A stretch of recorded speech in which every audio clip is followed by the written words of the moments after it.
il y a quelqu'un qui est là pour nous, même quand on est démotivé et qu'on n'a plus trop envie. Et la personne, elle est là, elle nous appelle, elle nous motive, elle nous encourage, etc. et tout. Et même pour nous, ça fait du bien.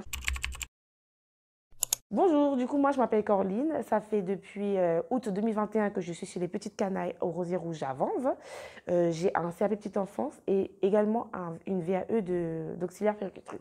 Du coup, moi, quand je suis arrivée dans cette crèche, quand j'ai fait mon entretien avec la directrice, je lui avais déjà soumis que j'étais très intéressée par l'idée de faire une VAE, mais que du coup, j'étais pas forcément sûre à 100% et que j'avais besoin de prendre du temps. Et du coup, on avait pris le temps d'en discuter, d'en parler, etc. Elle m'avait donné des petites formations dans lesquelles il y avait des petits liens avec les thèmes pour savoir à peu près comment ça se passait. Et du coup, au fur et à mesure, je me suis dit que, au final, c'est ce que je voulais faire. Ça m'a consolidé dans mon projet et je me suis lancée. Je trouve que, franchement, quand on dit VAE, au début, ça peut faire peur. Mais en fait, pas du tout. Je trouve que l'accompagnement, il a été super. Il y a quelqu'un qui est là pour nous, même quand on est démotivé et qu'on n'a plus trop envie.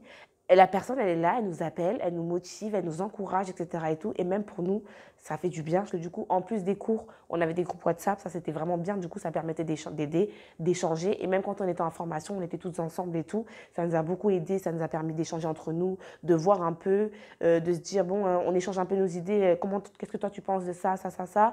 Et au final, de mettre nos idées en commun. Et même nous, en fait, ça nous a, lorsqu'on a passé nos examens, en fait, on avait toutes des différentes dates. Et du coup, à chaque fois, on se demandait, oui, du coup, toi, ça s'est bien passé, qu'est-ce que tu as eu, etc., quels conseils tu peux donner. En fait, on était là vraiment les unes pour les autres. Ma journée type en tant qu'auxiliaire, du coup, par exemple, ce que je fais, c'est que le matin, quand j'arrive, je regarde un peu tout ce qui est dans la biberonnerie, c'est-à-dire l'état des stocks, les dates de péremption de lait, s'il manque des choses ou quoi que ce soit, je complète ou je le laisse un petit mot à Muriel.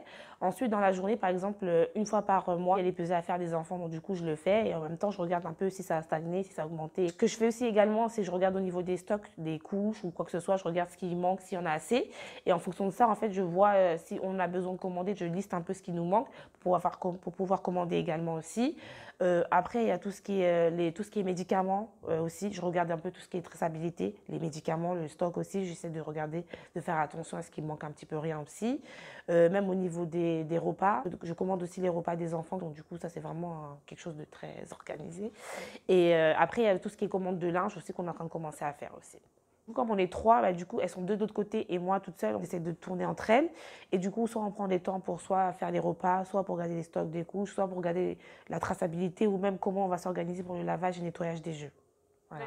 Après, on essaie de l'instaurer dans un jour de la semaine. Après, on essaie un peu de s'adapter à peu près à comment ça se passe dans la journée dans la crèche. Voilà.